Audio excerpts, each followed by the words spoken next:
Delving into the economic turmoil of Sri Lanka, we find the seeds of the crisis sown in 2019. A series of unfortunate events and decisions marked the beginning of a downward spiral for this island nation. The first contributing factor was a shift in tax policy. A drastic reduction in taxes, while initially seen as a boon, quickly proved to be a bane. The sudden decrease in government revenue put a strain on the nation's economy, setting off an alarm that was unfortunately ignored. Simultaneously, policy changes that were implemented without careful consideration added fuel to the fire. The government's hasty decisions destabilized the economy, creating an environment of uncertainty that deterred investors and hampered economic growth. 2019 further tested Sri Lanka with the devastating Easter bombings. This horrific event not only took a toll on human lives, but also severely impacted the tourism industry, a significant contributor to the country's economy. The ripple effect of this calamity was felt across various sectors, leading to further economic instability. And just when the nation was trying to regain its footing, the world was hit by the COVID-19 pandemic. The global health crisis brought unprecedented challenges, and for Sri Lanka, it meant a further blow to its already struggling economy. The pandemic exacerbated the nation's financial woes, leading to rampant inflation and a significant depletion of foreign reserves. These events, each catastrophic in its own right, did not occur in isolation. They were interconnected, their impacts compounding and culminating in a crisis of a magnitude Sri Lanka had never faced before. The stage was set for an economic disaster that would test the resilience of this nation and its people. These events set the stage for what would become the country's worst economic crisis since independence. As the crisis unfolded, consequences were felt far and wide throughout Sri Lanka. The crisis was not just a matter of numbers and economic jargon. It was a reality that seeped into the daily lives of ordinary citizens, making every day a struggle to endure. The economic turmoil led to an acute shortage of medical supplies, a crisis within a crisis. Hospitals were running out of essential drugs and equipment. People who were already on the edge combating illness and disease found themselves in a precarious situation. The scarcity of supplies drove prices through the roof, further straining the already taut financial situation of the populace.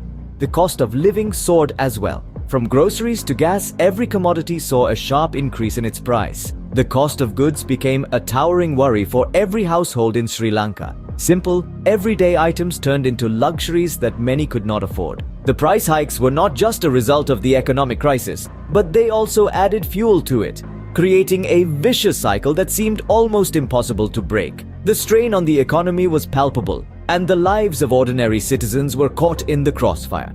The impact was not just on the macro level, but it trickled down to the micro level, affecting every individual, every family, and every business. The economic crisis was no longer a distant problem that could be shrugged off. It was a tangible issue, a harsh reality that was as real as the rising sun. The ripple effects of the crisis were clear, and the worst was yet to come. The government's economic policies played a significant role in the unfolding crisis. An array of policy decisions, primarily tax cuts and money creation, turned the screws on an already precarious situation. Let's dive a bit deeper into this.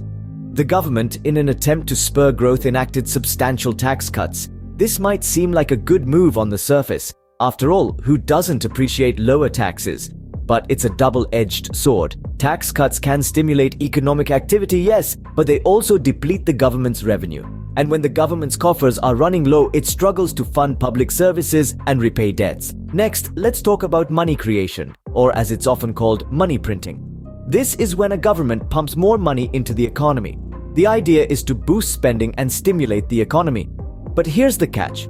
Creating more money without an equivalent growth in economic output can lead to inflation. In Sri Lanka's case, it did more than just that. It depleted the country's foreign reserves and led to price hikes, squeezing the common man's wallet. The government's economic mismanagement didn't stop there. It led to a significant increase in the country's foreign debt. By 2020, Sri Lanka's foreign debt had ballooned to a staggering $56.3 billion. That's a lot of money for any country, let alone one the size of Sri Lanka.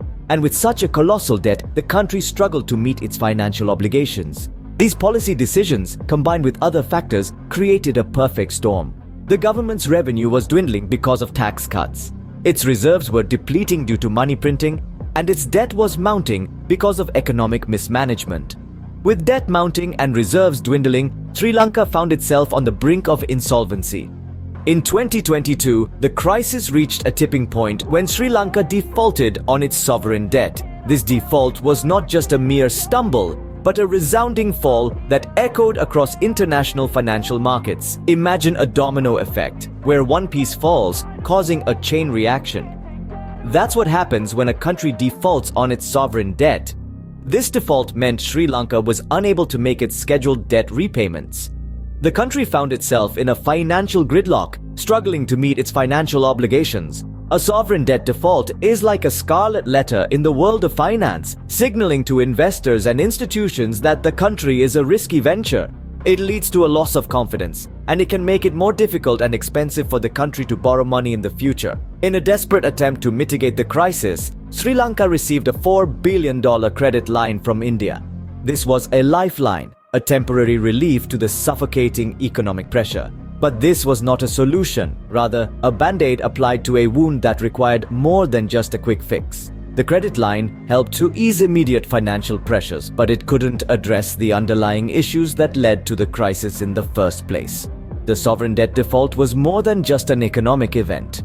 It was a symptom of deeper issues: mismanagement, policy shifts, and an economy that was teetering on the brink of insolvency. It was a wake-up call to the government and to the world that something needed to change. Sri Lanka's default on its debt marked a critical moment in the economic crisis. It was a stark reminder of the consequences of economic mismanagement and the fragility of sovereign debt. It underscored the importance of sound economic policies and fiscal responsibility. The default was a turning point, a moment of truth that brought the crisis into sharp focus, and it served as a warning to other nations about the perils of fiscal irresponsibility. Today, Sri Lanka's economy remains in a precarious state. The country teeters on the brink of insolvency, struggling to meet its financial obligations. The economic crisis, which started in 2019, is the worst the country has faced since gaining independence in 1948. The situation today is shaped by multiple factors. The country's foreign debt has significantly increased, reaching $56.3 billion in 2020. This has been exacerbated by tax cuts, policy shifts, and the unfortunate events of the 2019 Easter bombings, all compounded by the global COVID-19 pandemic. Inflation is rampant, leading to price hikes that the general public can hardly keep up with.